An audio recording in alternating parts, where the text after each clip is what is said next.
Hi friends, നമുക്ക് നല്ലൊരു വചനം വായിച്ചു നോക്കാം. ശക്തനായ മനുഷ്യ, ദേവഭക്തർക്കെതിരെ ചെയ്ത ദുഷ്ടതയിൽ നീ എന്തിന് അഹങ്കരിക്കുന്നു?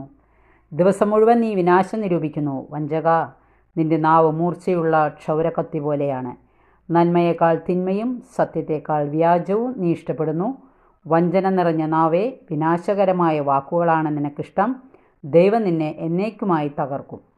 വചനം പറയും, നമുക്ക് ശ്രദ്ധിക്കാം. നിന്റെ കൂടാരത്തിൽ നിന്ന് അവിടുന്ന് നിന്നെ വലിച്ചെടുത്ത് ചീന്തിക്കളയും എന്ന് പറയുന്നു.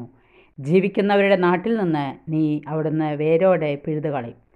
നീതിമാന്മാർ അത് കണ്ട് ഭയപ്പെടും. അവനെ പരിഹസിച്ച് അവർ പറയും, ഇതാ കർത്താവിൽ ശരണം വയ്ക്കാത്ത മനുഷ്യൻ, സ്വന്തം സമ്പൽ സമൃദ്ധി വിശ്വാസമർപ്പിച്ചവൻ, അക്രമത്തിൽ അഭയം തേടിയവൻ.